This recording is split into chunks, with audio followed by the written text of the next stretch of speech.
So, what are some of the 34 Social Security quirks, surprises, and misunderstandings that you mention in the book?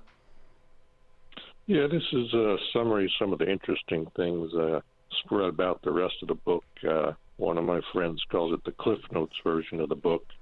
But there's a lot of little details about Social Security that people don't realize, and it really affects their benefits over the long term. Just some small ones are that Social Security considers you to be born actually the day before your birthday, which has a big effect on people who are born at the start of the month or the end of the month. Also, Social Security benefits are paid actually 1 month behind. So if you say you want your benefits to start in June, you're actually not going to get a check until July, and that's going to be your June benefits. That affects things also like your annual cost of living increase and things of that nature. But the big thing is many people don't realize just how valuable Social Security is. If you tried to go into the private market and buy an annuity that's going to pay you the same amount for life as Social Security, it'd cost you quite a bit of money. Your average Social Security benefit as an annuity would cost over $1 million for most people. And really, you can't duplicate Social Security because Social Security is indexed for inflation. And right now, the insurance people I know say there are no insurers who are willing to sell inflation-indexed annuities because inflation is so uncertain and so unpredictable that they don't think they can price it out.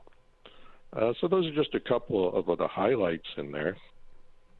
No, fantastic. So we're going to go to the phone lines for Bob Carlson of Retirement Watch, and we have Scott with Social Security for Couples. Go ahead, Scott.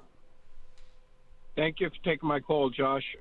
Bob, this question is regarding the one spouse taking the Social Security at 62 and the other spouse waiting until 70.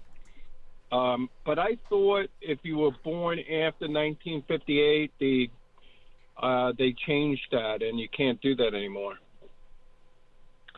No, the rule they changed is that what you used to be able to do is one spouse could claim their benefits and the other spouse could claim only what they call the spousal benefit, and then let their own retirement benefit continue to accrue and then switch from the spousal benefit to their own retirement benefit at age 70. So that kind of strategy is no longer allowed, but each spouse can claim their own retirement benefit at any time. And so if you can go to the calculator, Social Security's website has a calculator. There are also some private calculators that let you look at your lifetime benefits under different scenarios.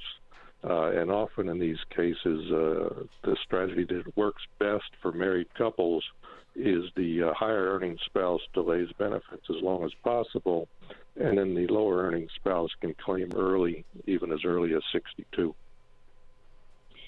Thank you. One follow-up to that, but what happens in a case where the higher earning, they do that, and the younger spouse, the one takes it at 62, and then the higher earning waits, and then unfortunately passes away prior to the 70 and never takes the Social Security? What happens with the spouse that took it early? Would they still get the benefit of the higher earning spouse, or no? Yeah, they would get a higher benefit if the higher earning spouse had not started claiming benefits before they passed away. Then the surviving spouse would either get the full retirement benefit that spouse would have been entitled to, or if they passed away after full retirement age, the surviving spouse would get whatever that deceased spouse would have been entitled to if they had applied for benefits on the day they died.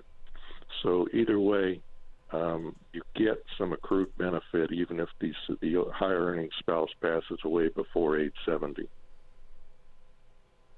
Oh, great information. Thank you so much for taking my call. Thank you. We're with Bob Carlson of the book, Where's My Money? Secrets to Getting the Most Out of Your Social Security, a definitive guide to help applicants get Social Security benefits that will last them for life. In a way, Social Security is the best annuity. Money can't even buy an annuity as good as Social Security. There are some occasionally, Bob, that I see that have some inflation riders.